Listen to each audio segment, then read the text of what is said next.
Ford Motor Company. We're experimenting with... And her sinking left valuable lessons to be learned. The legend of the Titanic lives on and grows with each retelling. Don't miss WVIZ's special anniversary presentation of Titanic, Saturday at 9.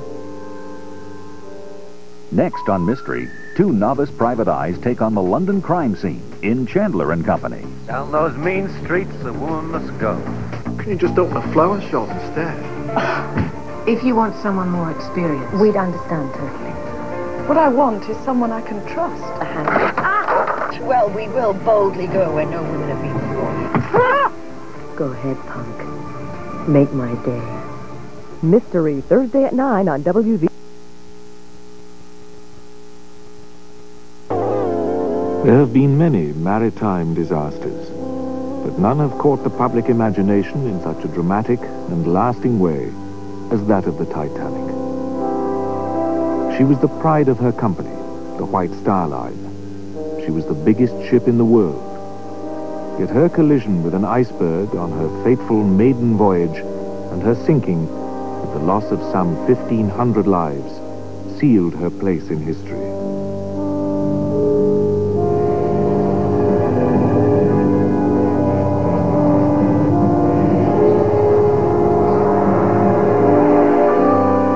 The tragic events of April 1912 are unforgettable. Never again would men feel so confident in technology. It was claimed in the press that she was unsinkable, and her sinking left valuable lessons to be learned. The legend of the Titanic lives on and grows with each retelling. But let's return to the early years of the century and trace the birth of this great liner and her sister ships, for she was one of three. In the Edwardian era, Britain was building 50% of the world's merchant ships. Her shipbuilding and railway engineering were unsurpassed throughout the world, and her worldwide possessions made the British Empire, the greatest the world had ever seen, the empire on which the sun never set. The most lucrative trading route was that with North America, and the North Atlantic became both the major sea route and the most important for passenger trade. At that time, there were no restrictions on emigrants from Europe entering the New World, and thousands made the crossing.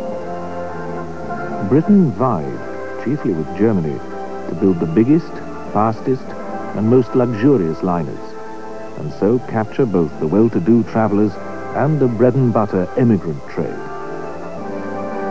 By 1906, Germany had both the largest liner, the Kaiserin August Victoria, at 24,581 tons, and the fastest, the Kaiser Wilhelm II, with a speed of 23.6 knots.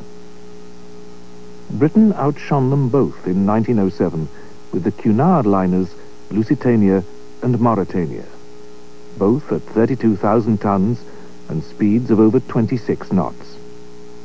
They were built with subsidies from the Admiralty, who wanted to regain British prestige and prevent Cunard from being taken over by an American combine, the International Mercantile Marine Company, the IMM.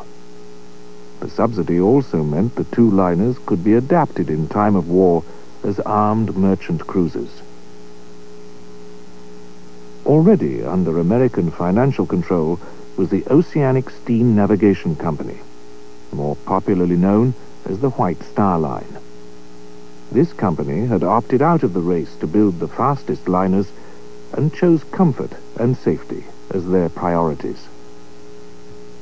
The American backing enabled the company to embark on an ambitious plan to produce a trio of liners to provide a weekly Atlantic service.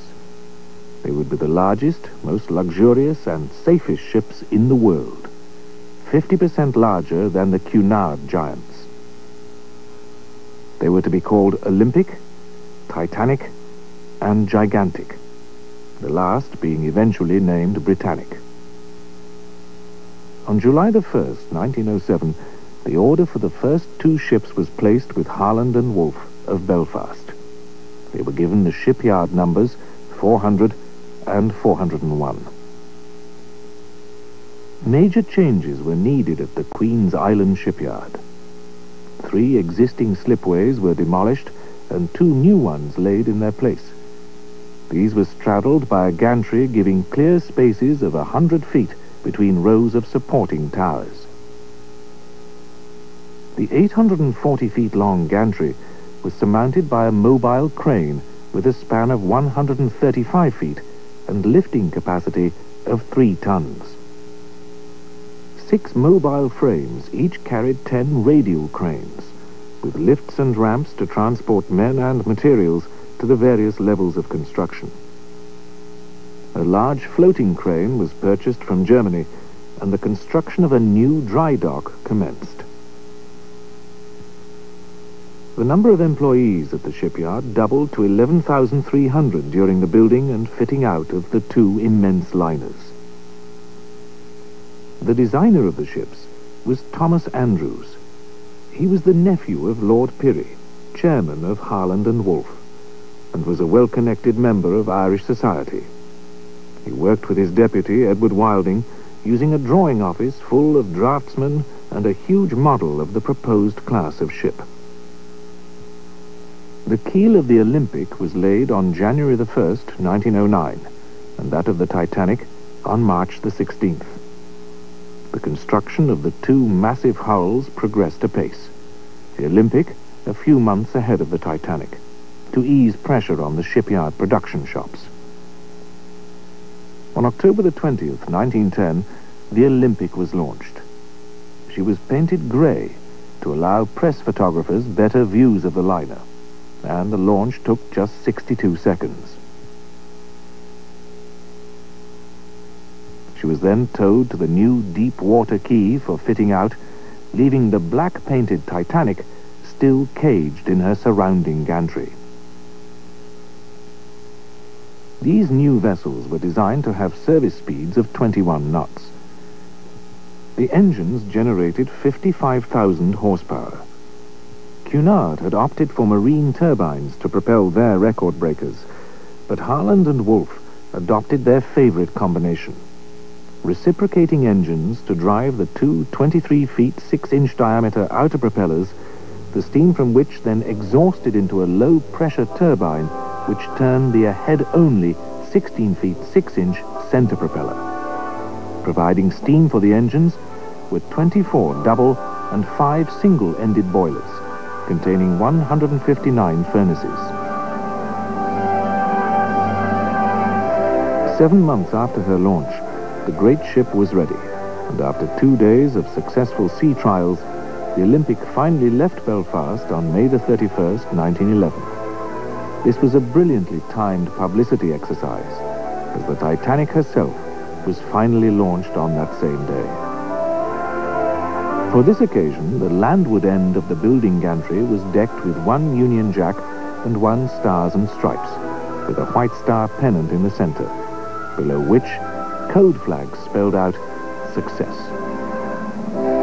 About 100,000 people watched as, just after noon, the liner, urged on by hydraulic rams, slid backwards into the River Lagan. There was little ceremony, as was the White Star custom.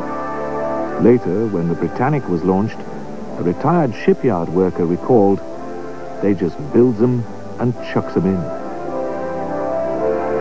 In just 62 seconds, she slid into the water and was brought to a halt by the tons of drag chains attached by cables along her hull. The following day, June the 1st, her sister ship anchored in the Mersey off Liverpool, the traditional home and port of registration of the White Star Line.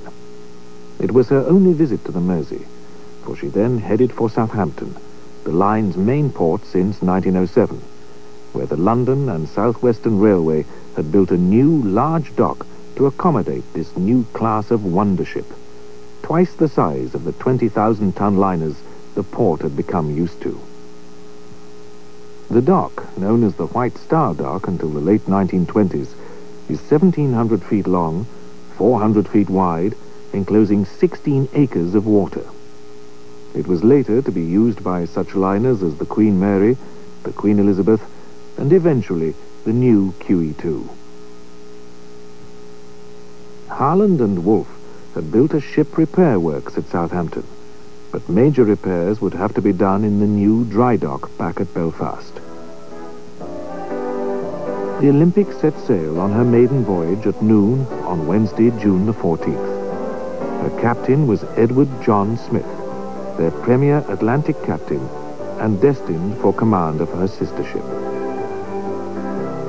Also on board was J. Bruce Ismay, the company's managing director. He was preparing a meticulous report on the ship's layout, fittings, and service, and many alterations to these provisions were subsequently made on the Titanic. The biggest changes were to be on Bridge Deck B, with luxurious parlor suites extending to the ship's side, thus removing the promenade for much of its length and increasing the gross tonnage by 1,004 tons. A reception hall by the aft grand stairway, a large restaurant with sea views, and a café parisien, complete with trellis work and growing ivy. Both ships had electric lifts, swimming baths, the first afloat, Turkish baths, squash courts, and gymnasia. But the Titanic acquired the reputation of being more luxurious because of these many improvements. Richly carved paneling, stained glass windows, deeply piled carpets, and many other fitments of both luxury and necessity were bringing the Titanic to completion. She would be a floating palace.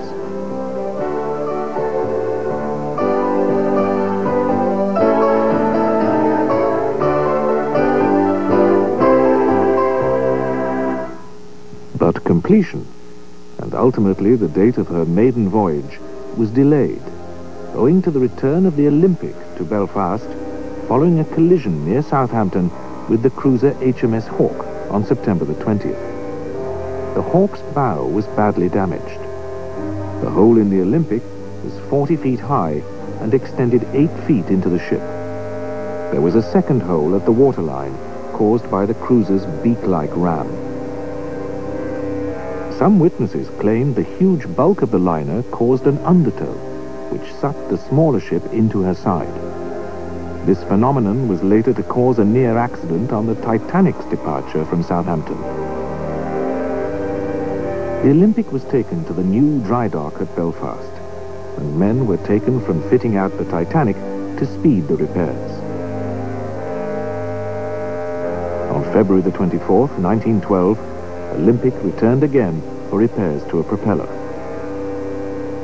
Eventually, following these delays, and 11 months after her launching, the Titanic was at last ready for sea trials. One final modification had been to enclose and glaze her forward promenade on A deck. On Olympic, this section of promenade was prone to wetting by spray. This gave the Titanic a visual feature distinguishing her from her sister.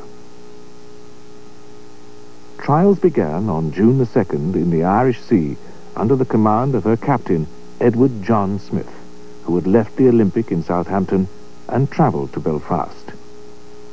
He had taken his finest and final command and took the ship on to Southampton. Still, with last-minute interior work in progress, she was not opened to the public for inspection, as was the custom. The ship was thoroughly inspected by a Board of Trade representative.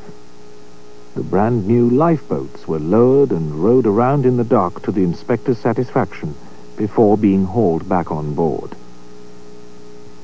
They were maneuvered by the Welin type of davit, and although these could each handle several boats in succession during an emergency, the actual number of lifeboats fitted on the Titanic complied to a Board of Trade ruling made 20 years earlier. This stated that a ship of 10,000 tons or over, a large ship in the late 19th century, should carry 16 lifeboats. But the Titanic was 46,000 tons. White Star, in fact, provided 4 extra in the form of Engelhart collapsible boats with planked bottoms and collapsible canvas sides.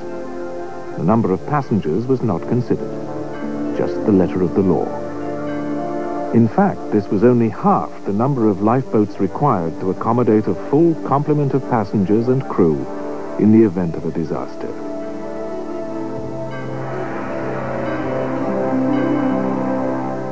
Captain Smith was the White Star's senior captain. For many years, he had taken White Star vessels on their maiden voyages.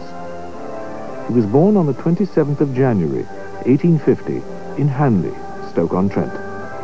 He was the son of Edward Smith, a potter and later a greengrocer, and Catherine Smith. He was educated at a Trurier British school, one of the first day schools in the potteries.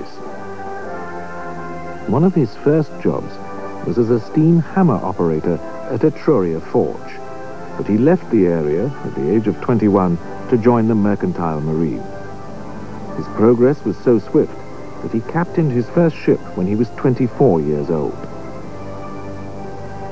In an outstanding career, he eventually became commander and commodore of the White Star Line. His employers had absolute faith in his skill and judgment. His career had been unblemished by any accident apart from the incident on the Olympic. He was a tall, distinguished, quietly spoken man, and, coming up to retirement, the Titanic was to be the pinnacle of his career.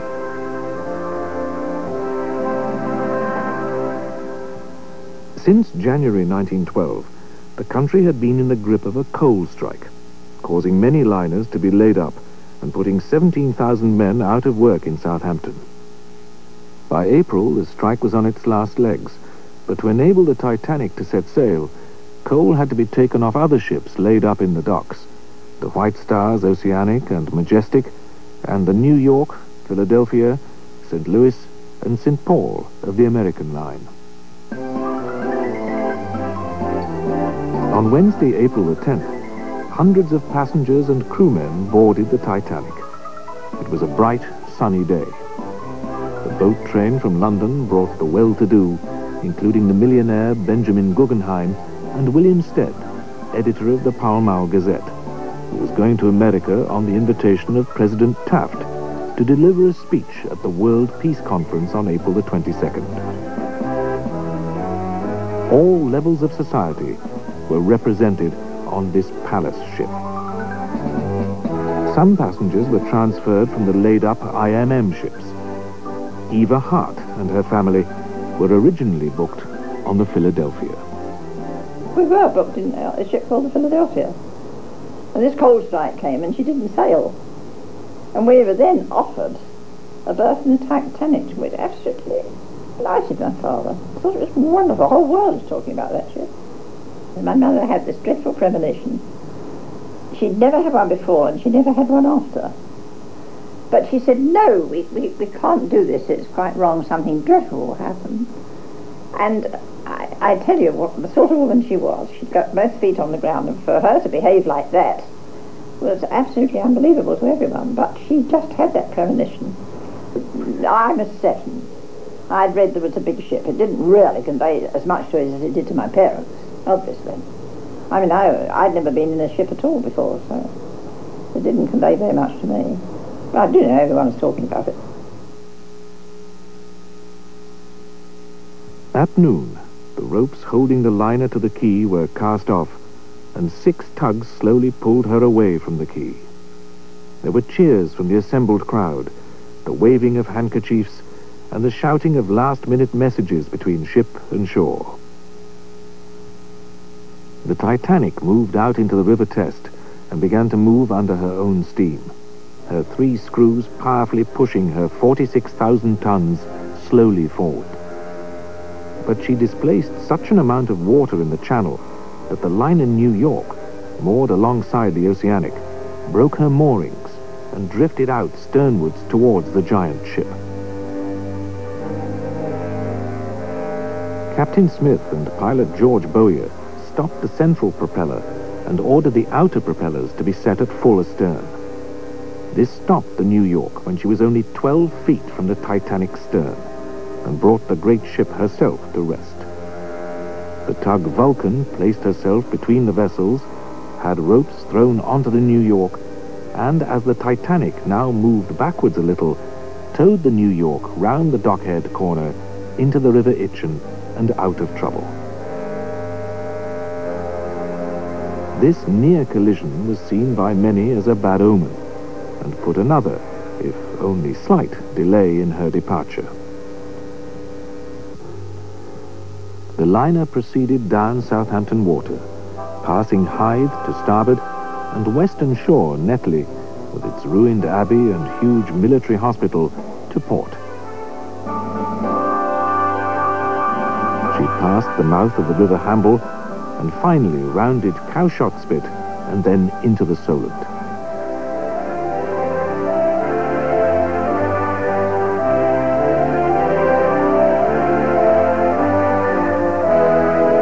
In glorious sunshine, the Titanic sailed out past Cowes and the Isle of Wight and into the open sea towards Cherbourg, where she was to arrive at 6:30 p.m. to take on more bags of mail and passengers. These included more millionaires, such as John Jacob Astor and his wife, and various socialites, some seeing the maiden voyage of the world's largest liner as a good way to end their European holidays.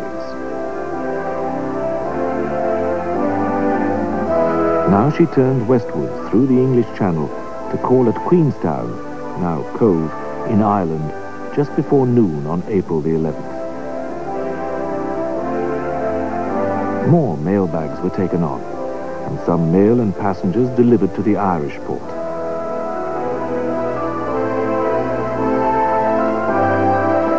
Remaining on board the Titanic were 322 first-class passengers, 277 second-class, and 709 third-class, making her about half full, and 898 crew members. 3,814 sacks of mail had been loaded, and this would partly be sorted in the Titanic's own post office. She weighed anchor at 1:30 p.m. and headed out into the Atlantic towards New York. Life on board an ocean liner consisted of eating and occupying one's time between meals as best one could. The first-class passengers had the ship's 5-man band, led by Wallace Hartley, to entertain them. Hartley had previously played on the Mauretania and other prestigious liners. The band played everything from Strauss and Offenbach for the stately Jacobean room to ragtime and cakewalks for afternoon dances. A separate trio played in the restaurant's reception room and Café Parisienne.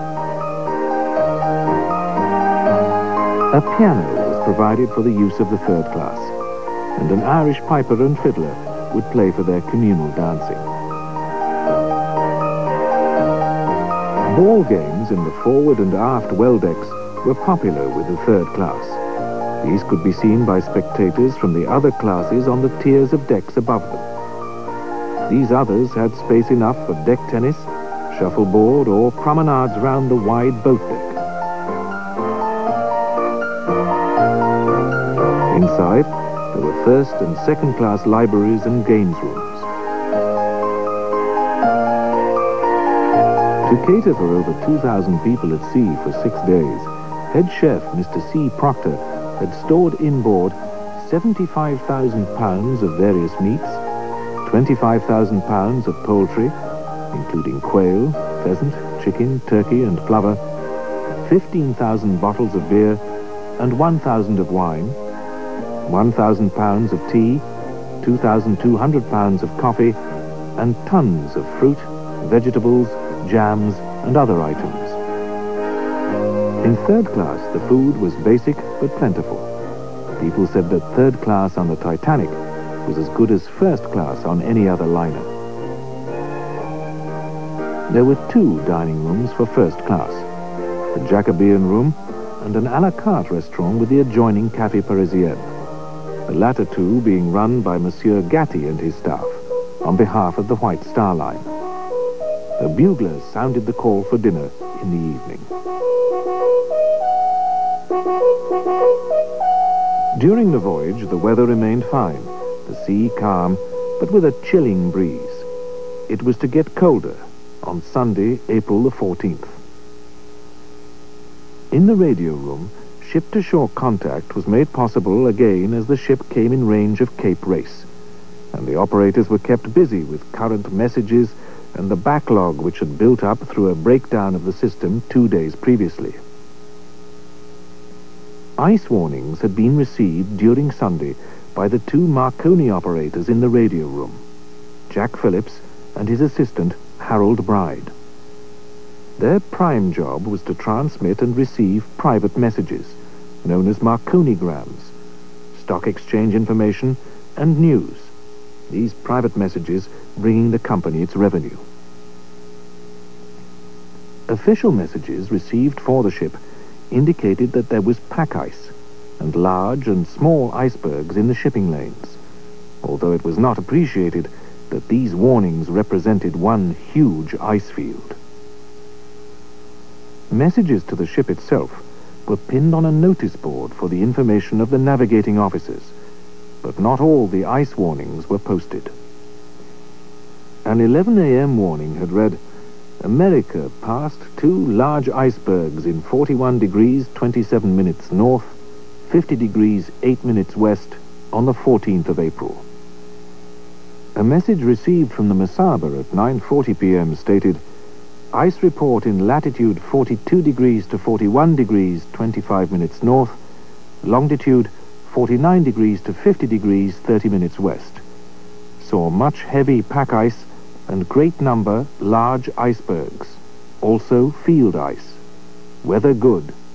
Clear." Assistant operator Harold Bride was off duty, but chief operator Jack Phillips was snowed under with sending and receiving private messages. He put this later message to one side for subsequent delivery to the bridge. He was not to know that this message warned of ice directly in the path of the Titanic.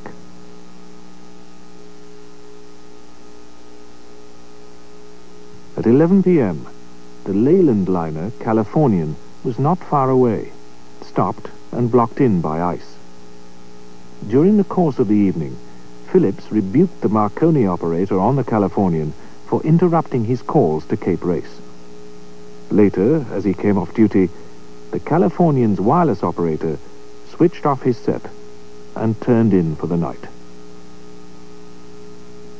Captain Smith had been to a dinner party held in his honor in the restaurant. He returned to the bridge at 9 p.m. He discussed the weather and ice warnings with Second Officer Charles Herbert Lightoller.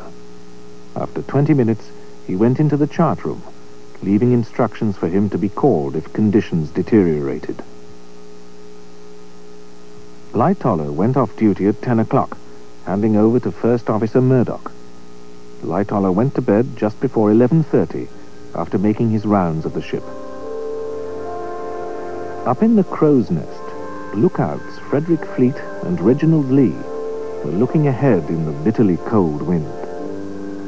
At 11:40 p.m., Fleet rang the crow's nest bell 3 times and picked up the telephone connecting him with the bridge. "Iceberg, right ahead," he called. He described what he saw. The berg came ever closer. The ship then responded to Murdoch's emergency instructions. Hard a starboard, full astern, hard a port. The prow swung slowly across, and the iceberg passed along the starboard side of the ship before disappearing aft. It seemed like a near miss. But the iceberg had bumped along the ship's hull below the waterline, shearing off rivet heads, penetrating parts of the hull, and opening overlapping plate seams. A gash of between 250 and 300 feet long had been made below the waterline along the front part of the starboard hull. The whole impact had taken only 10 seconds. Many people on board didn't even notice the event. Others reported feeling a slight vibration. Some people came up on deck to see why the ship was now stopping. and on the third-class deck, men were seen playing football in the forward well deck, with some of the ice which had fallen from the towering berg as she passed. There was no clue to the imminent disaster. Captain Smith had rushed to the bridge and checked that all the electrically operated emergency watertight doors below had been closed, and ordered a quick inspection of the ship. It was only then that the enormity of the damage to her hull became apparent. The Titanic was divided into 16 watertight compartments and could float with any two, possibly 3 or 4 of them, completely flooded. But this long, glancing blow meant that the 6 forward compartments were flooding. The bulkheads this far from the prow only reached up to the saloon deck, some lower still, and as the ship was weighed down with the seawater flooding in and began to sink by the head, the water would rise above these compartments to fill the next, and the next, and so on. It was inevitable that the Titanic would sink. Thomas Andrews, the ship's designer, confirmed this to Captain Smith. But still, the passengers were unaware of their imminent peril. I was in bed, of course. And she just came and joined in whatever was happening during the evening, and that sort of thing. And my father got very cross, because he had every reason to dislike gambling. His father had been a compulsive gambler and had died utterly penniless from being quite a wealthy man. And so everybody was gambling on this Sunday night. They were making books, having service, and having sweepstakes as to what time she would get in so many minutes past so and so. My father would have nothing to do with it. And so he went to bed quite early, for him anyway. And my mother sat down to sew and read. And she looked up at him, he was reading. He said he'd got a very interesting book. But quite quickly he went to sleep, and she got up and took the book from him and settled down again. And she said at 10 minutes to 12, she felt a slight bump. And she said it was just like a train pulling into a station. It just jerked. It was very slight, but she said she knew that it was this dreadful something, and she wakened my father. She wakened me, and my father said no, he wasn't going up on deck again after the night before. But she literally pulled him out of bed and made him go up. And she then said she was going to dress me, and I, being sleepy and very naughty, said I wasn't going to be dressed. Nothing to be dressed for, I'm going back to bed. My father came back very quickly, because he could get up to the boat deck in the lift very quickly from where our cabin was. And he came back and he picked me up and wrapped his blanket tightly round me, as if I were a baby. And my mother said nothing to him, and I used to say to her sometimes, years afterwards, I can't understand why you didn't say to him, what was it? Which she certainly did not say. And she said, I didn't have to say, what was it? I didn't know what it was, but I knew it was this dreadful something that I had to live with for months. There was nothing more I could say. So he put his very thick coat on her and put another one on himself. And without any words at all, we went out of the cabin and into the lift and up onto the boat deck. Now, if we hadn't done that at that time, I very much doubt I'd be talking to you today, because, as you know, there was accommodation for less than 800 people in the lifeboats, and she was carrying 2,200. So it was a question of who was there in time to get into one of the all too few lifeboats. Well, they weren't launched very quickly, because at first no one thought anything was going to happen. But my father went away and spoke to an officer, and he said, they are going to launch the lifeboats, but you'll all be back on board for breakfast. Now began the general alert. Runners called through the ship for passengers to put their life jackets on and proceed up onto the decks. Some still thought this was merely a safety practice, even at near midnight. What distinguished this operation in its early stages was the quiet orderliness, with people remaining on the whole quite calm. It was a cold, clear, starlit night as people filled the decks, those in the upper classes arriving before the greater numbers of third-class passengers who were berthed furthest away from the boat deck. The sea was a flat calm, but Captain Smith knew there would only be enough space in the lifeboats for half the people on board. Down in the Marconi room, the captain ordered the operators to stand by, then returned a few minutes later at 12:15 a.m. to tell them to send the international distress call, CQD. The position was estimated as 41 degrees 46 minutes north, 50 degrees 24 minutes west. At 12:25, this was changed to 41 degrees 46 minutes north, 50 degrees 14 minutes west, the revised signal being picked up by the liner Carpathia nearly 60 miles away. She immediately altered course and steamed towards the stricken giant. Just after 12:30, Captain Smith again came to the wireless room and asked what they were sending. CQD, Phillips replied. Harold Bride joked, "Send SOS, it's the new call. It may be your last chance to send it." Shortly after, the first lifeboat was lowered, containing only 19 or 20 people. No lifeboat drill had been given to passengers at any time on the voyage, and many crew were unclear about their lifeboat stations. But then Quartermaster Rowe began firing off distress rockets at 5-minute intervals, and people were now less reluctant to climb into the lifeboats being prepared for lowering. The evacuation of the ship now ceased to be so calm and orderly. There wasn't any panic until the lifeboats left, and then there was panic galore. We were down on the ocean. We could hear them running about on the decks and screaming. You can imagine people came up from their cabin, went onto the deck, no lifeboat, tearing around the other side. That's when the panic was there. There wasn't any panic at the time I got in the lifeboat because there weren't enough people up there. And there were enough people there to just get into the lifeboat. But after that, then the others started coming up from their cabins, and there were no boats. Gosh, there was panic. We could hear it. Definitely.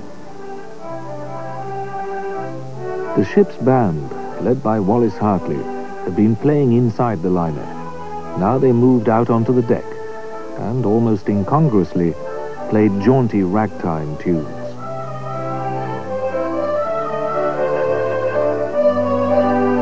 As each lifeboat reached the water, it moved away from the ship, for fear of the suction should she sink. Some rowed towards the lights of a ship which could be seen just a few miles away. But this ship was never identified and never reached. And of course there are still threats of legal things even these days about whether the ship that was so close to us was the Californian or not. I mean, I saw that ship. It's terribly close. And the other thing I'm saying is that I didn't see a ship 19 miles away. I saw a ship that was so close, and they said at the time it was less than 9 miles away. Now they're trying to say it was 19. I saw it. You know, it wasn't just lights on the horizon. You could see it was a ship. And I saw our rockets being fired, which that ship must have seen. Well, this inquiry says that they did see it, but they didn't think it was a portent of danger. But I would have thought in the middle of the Atlantic, in the middle of the night, that rockets must mean trouble. The Titanic's bow sank lower and lower in the water. Yet all her lights remained ablaze throughout, until very near the end. With great courage, every one of the liner's engineers stayed at his post in the bowels of the ship to keep the pumps, the lights, wireless, and other functions operational. Women and children first was the rule for the lifeboats, but some men were allowed in as boats were hurriedly lowered and no ladies could be seen close by. J. Bruce Ismay, managing director of White Star, himself stepped into a partially filled boat. First and second class passengers were led to the boat deck. Third class had to find their own ways as best they could. At 1:30, a group rushed boat 14 as she was about to be lowered, and Fifth Officer Lowe had to fire his revolver along the side of the ship to quell them. At 1:40 a.m., the last rocket was fired. The last of the rigid lifeboats was lowered at 1:55. The boat deck now only 15 feet above sea level instead of her usual 62 feet. 2 of the collapsible boats were successfully launched. A third was launched at 2:05, by which time the forecastle was underwater and promenade deck A was awash. At about this time, Thomas Andrews, who had designed this great ship, was last seen standing in the first-class smoking room. He was standing, arms folded, life jacket off, staring straight ahead at a painting above the mantelpiece. The Approach to Plymouth Harbor by Norman Wilkinson. Captain Smith released the wireless operators from their duties, but Phillips carried on sending distress messages while the power held out. The captain then walked along the deck telling his men, "It's every man for himself." Incredibly, the lights still burned. At 2:10 she lurched and sank deeper. The last collapsible lifeboat and some men were washed off the deckhouse, and this lifeboat B landed upside down in the water, with no chance of righting it. Men clambered to at least stand on the upturned hull. The band now played a solemn air. Some say autumn, but popular belief says it was nearer My God to Thee.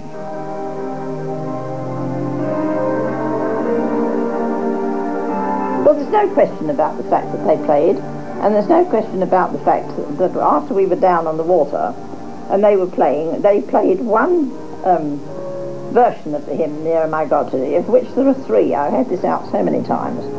And the one they played was the one that was played in church some months after, when I was with my grandmother, and I was so frightened I came out of church. I ran out. I knew the tune so well.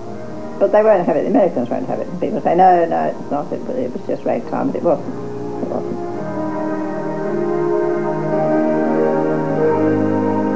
Now the stern rose out of the water. 2 4-inch diameter cable stays snapped, and the forward funnel crashed down to starboard, crushing the bridge wing and killing several people in the water. The wash it generated pushed the upturned lifeboat away from the ship.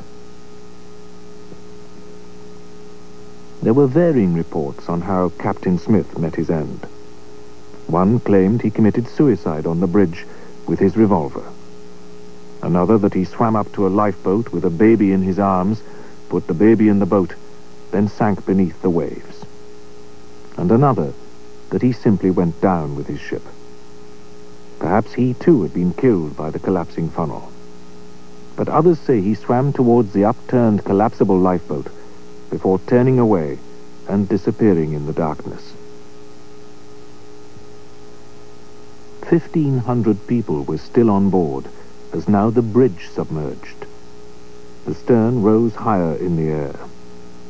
Those in the lifeboats heard the terrible crashing sounds as boilers broke loose from their seatings and crashed down through the vessel, along with many tons of coal, baggage, and all the loose furniture and fittings of the great ship.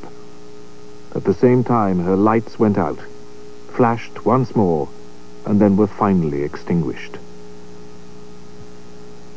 Now at least 100 feet of her stern rose to a near vertical position, which she held for a considerable time, silhouetted against the stars on the calm, clear night. The visible part of the ship apparently settled back slightly before it, too, disappeared beneath the sea. It was this settling that indicated the ship had broken in two. And we rowed away from the ship as fast as we could, because one has to do that, because I believe the suction when a vessel goes down is absolutely enormous. And we rowed away, and I didn't close my eyes at all. I saw that ship sink. And I saw that ship break in half. And for so many years, people had argued with me about that. But now at last, it has been proven beyond all doubt that she did break in half. I know she did, I saw her. And the forepart went down nose first, and the stern of that ship stood up in the water for quite a long time, or it seemed a long time to me, and then keeled over. And we heard the dreadful sound of people drowning, which was, unbelievable. And then, because our lifeboat was so full, so overfull, the officers called all the boats together and transshipped some of us. 1 in that boat, and 2 in that, and 3 in that, and I got separated from my mother. And that was the most terrifying thing to happen to a child. But the most dreadful sound of all is the sound of people drowning. The screams. Absolutely ghastly. My mother used to say sometimes, she couldn't get me to talk about it for years, but if ever anyone did talk to me and I said that, she used to say yes. But do you remember the silence that followed it? And that's quite right. It says the whole world stood still that night. Once the lights had gone, the ship had gone, the sound had gone. Oh, it was dreadful. Dreadful. Now there was nothing to do but wait for rescue. Among those standing on the upturned boat was Harold Bride, the wireless operator, who confirmed to his companions that the Carpathia was on her way. At 3:30 a.m., she was sighted on the horizon, firing rockets, and at 4:30 she was on the sea. The Carpathia arrived with the dawn, and by 8:30 had taken on board 705 survivors and 14 lifeboats, the rest being set adrift. And we were picked up, as you know, in the morning by this little ship, the Carpathia, and the rescue of people from lifeboats in mid-ocean is quite a terrifying thing. These little boats, shall we say, draw up alongside, for want of a better expression, to what looks like an enormous vessel. She was quite a small vessel, the Carpathia, but she looked big from that. And then how do you get on board? You don't have a gangplank like you do when you're ashore. And so they opened a sort of, I don't know whether the word is right, a hatch in the side of the ship where the luggage used to be laid. And they threw down rope ladders, and people like my mother and other grown-ups had to climb up in mid-ocean up a swaying rope ladder, which she said was the most terrifying thing. The sailor behind sort of holding on. And then what could the children do? We couldn't climb up a rope ladder. So they got these big luggage nets, and the mesh is very wide apart. It's quite a big mesh. Children would have slipped through it, small children. Anyway, our legs and feet would have gone through. So each child was put in a sack. And I remember being petrified when I was put in that sack, and it was tied round, and the sack full of these children were put into these huge nets, and quite safely, of course, hauled aboard. But that really was quite terrifying. And then, having got on board, of course, I couldn't find my mother. And I didn't find her for hours, but eventually I found her. And I'm quite sure one of the most pathetic things must have been the whole of the next day, how these poor women, such as my mother, roamed about the ship looking to see if they could see the husband they left behind. But no one found anyone. En route to New York, Captain Rostron only allowed official and personal messages to be sent from the ship by radio. Newspapers, thus denied hard copy, made up their own fanciful accounts of the disaster.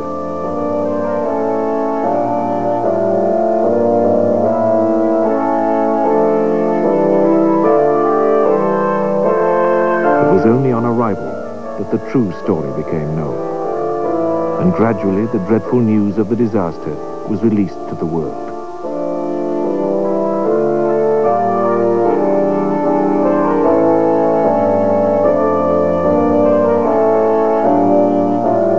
Memorial services were held on both sides of the Atlantic, while the crew were detained under virtual arrest until the official inquiries were carried out, their pay having been stopped from the moment of sinking.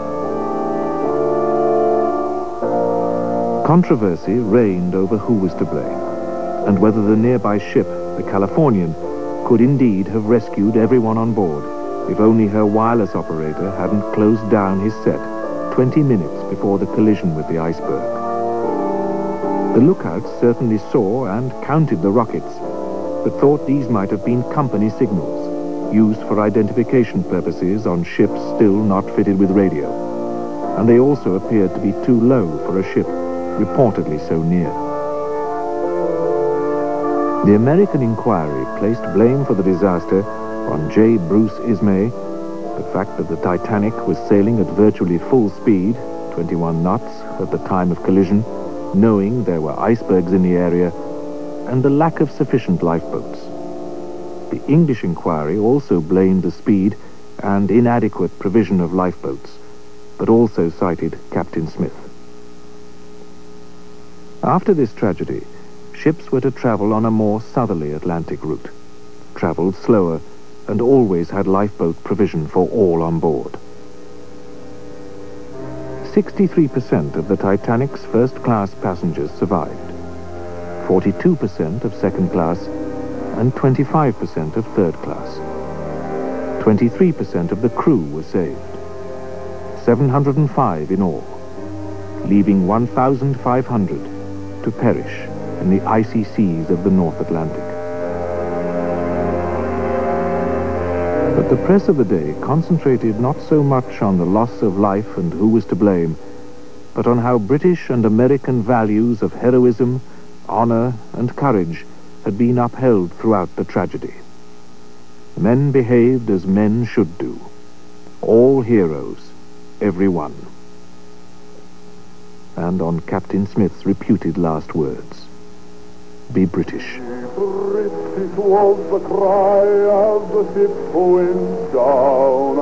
Every man was hasty at his post. Captain and crew when they knew the worst. For over 70 years, the Titanic lay undiscovered in the depths of the Atlantic.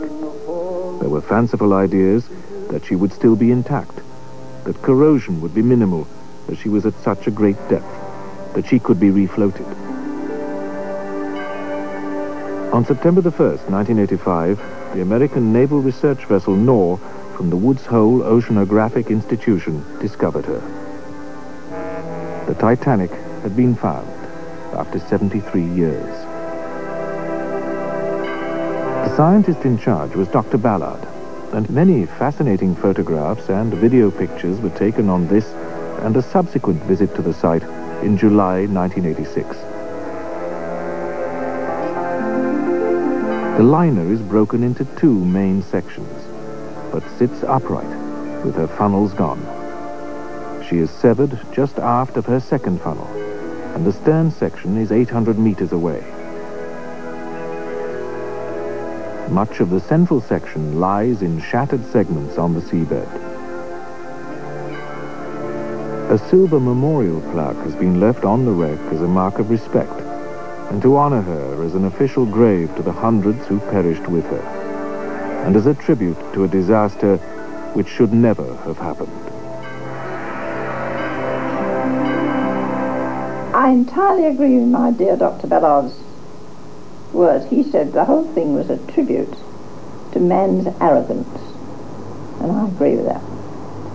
That man can be so arrogant as to build something and claim that it is undestroyable, if you like. It's the most arrogant thing to say.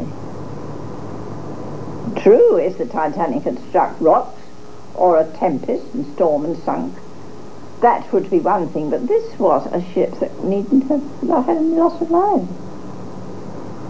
That, I think, is the most dreadful part of it. And as I say, all these years later, this interest is profound. And it's because there was no need for anyone to die. No one should have died. Had she had enough lifeboats with 2.5 hours and a very smooth sea, nobody would have died. And one life is worth more than the whole ship, surely. That is what I saw, that is what I remember. And hardly any of us now to share this memory, of course. I'm the only living survivor now that can remember it and get about, so to speak.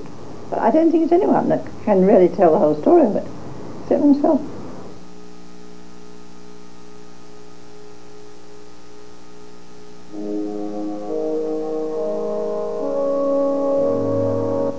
Tomorrow on Mystery, Dee and Ellie are hired to investigate possible embezzlement from a family business.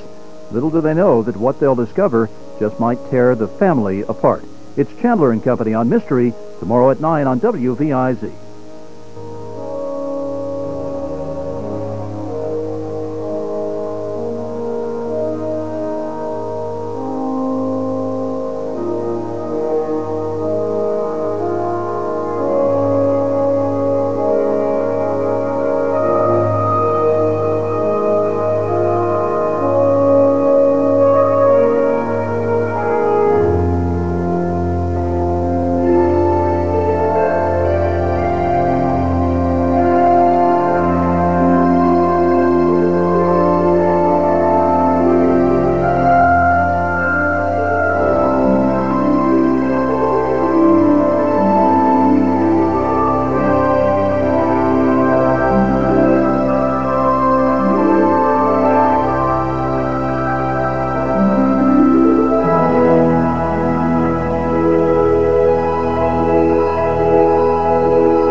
This is a night.